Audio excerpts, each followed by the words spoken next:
जय हिंद।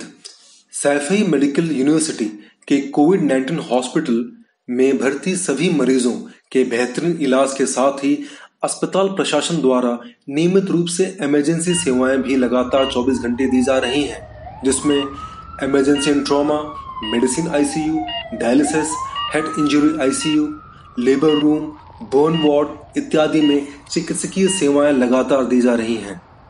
विश्वविद्यालय में टेलीमेडिसिन के माध्यम से भी 11 विभागों द्वारा मरीजों को चिकित्सकीय परामर्श दिया जा रहा है। अभी तक कुल 500 से अधिक मरीज इस ईओपीडी सेवा से लाभान्वित हो चुके हैं। इस संबंध में पिछले कुछ दिनों का आंकड़ा देखा जाए तो ट्रॉमा एंड इमरजेंसी में प्रतिदिन लगभग 250 से 300 गंभीर मरीज देखे जा रहे हैं। इसके अलावा medicine ICU, dialysis, head injury ICU, labour room, burn ward आदि में भर्ती हुए लगभग 100 मरीजों का इलाज वर्तमान में चल रहा है। विश्वविद्यालय के स्त्री एवं प्रसूति रोग विभाग द्वारा प्रतिदिन लगभग 15 से 20 मरीजों की डिलीवरी एवं सिजेरियन ऑपरेशन किए जा रहे हैं। कोविड एंड नॉन कोविड मरीजों के लिए यूनिवर्सिटी के अलग अलग ट्रेन्ड मेडिकल टीम्स 24 घंटे काम कर रही हैं। हाल ही में ट्रॉमा एंड इमरजेंसी बिल्डिंग के ग्राउंड फ्लोर पर गुर्दे के मरीजों के लिए शुरू की गई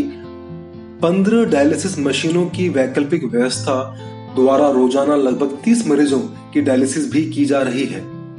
इसके अलावा उसी बिल्डिंग के एमआईसीयू में भर्ती गंभीर मरीजों को आवश्यकता के अनुसार इमरजेंसी डायलिसिस सुविधा वहीं पर स्थापित 2 डायलिसिस मशीनों द्वारा दी जा रही है।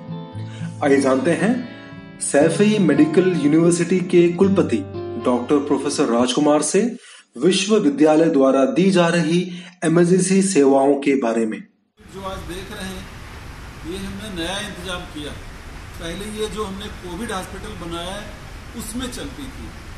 लॉकडाउन में चूंकि डायलिसिस कंटिन्यू रखनी थी तो 2 इमरजेंसी बेड हमारे पास थे जिसमें राउंड द क्लॉक डायलिसिस हो रही थी आईसीयू में।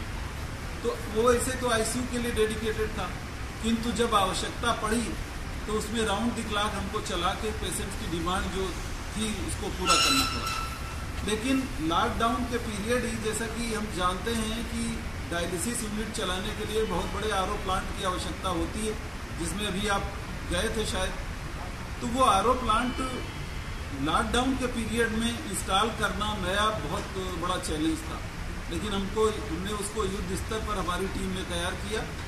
उसमें मेडिसिन के विभागाध्यक्ष ने, हमारे प्रोवीसी, मेडिकल सुपरिटेंडेंट सभी ने इंटरेस्ट लेके व्यक्तिगत तौर पे उसको इंस्टॉल करवाया। और आप देख रहे हैं ये 15 बेड अगर सुबह आते तो ये सारे के सारे भरे होते हैं, क्योंकि 4 घंटे में डायलिसिस का सेशन पूरा हो जाता है। तो हम देख रहे हैं कि 15 के 15 अभी भी 1-2 छोड़ के बाकी सब भरे हुए हैं। कुछ की डायलिसिस हो चुकी है और आपने देखा, मैंने सबसे हाल चाल पूछा तो सभी लोग खुश हैं। तो इस इलाके के लिए बहुत बड़ी राहत है। यहाँ पे मैं ये भी बता दूं कि इन 15 बेड्स के अलावा 2 बेड वो जो आईसीयू में डायलिसिस के इमरजेंसी डायलिसिस के लिए चल रहे थे वो अभी भी एक्टिव हैं और उनमें आईसीयू से रिलेटेड डायलिसिस होती है। अच्छा, और यहाँ ये बताना उचित होगा कि डायलिसिस का हमारा प्रोटोकॉल है। इन्फेक्शन रोकने के लिए, कोरोना इन्फेक्शन कैटर करने के लिए हर वीक डायलिसिस वाले पेशेंट की जब भी ये होती है, उसका जो शेड्यूल है उसके हिसाब से हम कोरोना टेस्टिंग करवाते हैं ताकि हमारे हेल्थ वर्कर भी प्रोटेक्टेड रहें और ये जिनकी डायलिसिस होती है वो भी प्रोटेक्टेड रहें। तो इसके अलावा आप जानते ही हैं, हमारी बड़ी यूनिवर्सिटी है, इसमें हमने कोई भी हेल्थ सर्विस पैरालाइज नहीं होने दी। लॉकडाउन के टाइम भी कंटिन्यूअसली इमरजेंसी सर्विसेज चलती रहीं। इधर 2-3 मास कैजुअलिटी एक वीक में आई, उनको भी हमने ट्राइजिंग में रखा। कोरोना की सारी प्रिकॉशंस लेते हुए हमने जो बेस्ट पॉसिबल था। आप इंडिविजुअल पेशेंट से बात कर सकते हैं, केवल दवा और मेडिसिन नहीं। आप देखेंगे कि अगर जरूरत पड़ी तो हमने टूथब्रश और सोप तक भी मुहैया करवाया ताकि लोगों को दिक्कत न हो। तो इस समय हमारा यूनिवर्सिटी और हमारी यूनिवर्सिटी का स्टाफ, हमारे फैकल्टी इस समय जब देश में इमरजेंसी है कोरोना की, तो केवल कोरोना को केयर नहीं दे रहे हैं, वो एक व्यक्तिगत केयर हम लोग देने की चेष्टा कर रहे हैं। और मुझे लगता है कि हमारा प्रयास, जैसा कि आप लोग अक्सर आते रहते हैं, हमारी एब्सेंस में वीडियो बनाते हैं, कुछ खुराफाती लोग, कुछ नेगेटिव एलिमेंट हर जगह होते हैं, वो केवल नेगेटिव चीज़ें ही बनाने के लिए आते हैं या उनको जाके फ्लैश होती है, उनके बारे में हम बात नहीं करते हैं।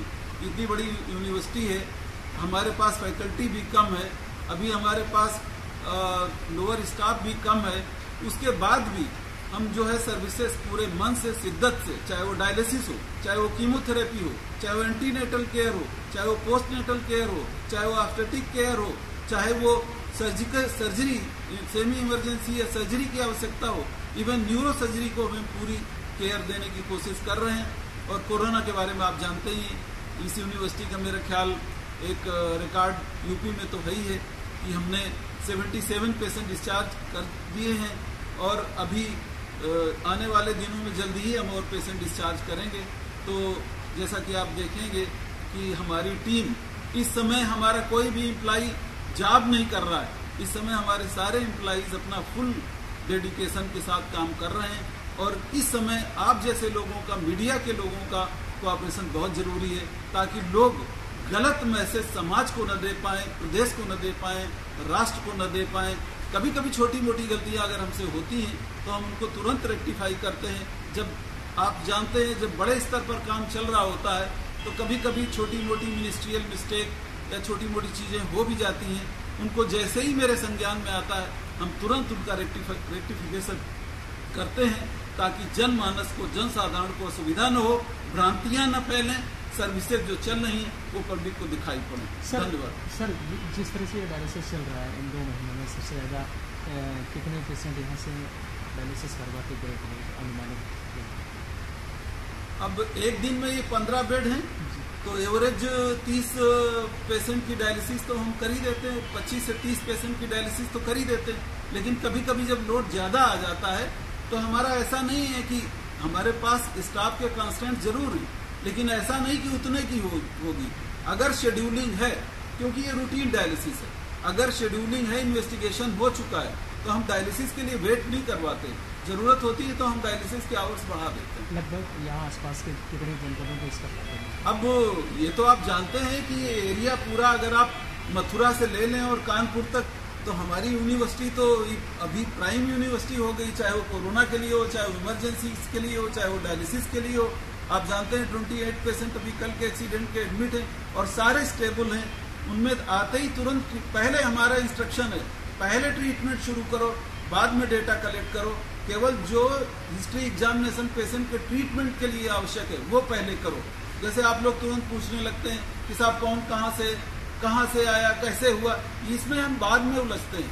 पहले ट्रीटमेंट इंस्टीट्यूट करिए, उसके बाद वो ट्रीटमेंट इंस्टीट्यूट करते ही बाकी का डेटा कलेक्ट करिए, ताकि जो है उनके परिजनों को और जो भी संबंधित लोग हैं उनको सूचना दी जा सके।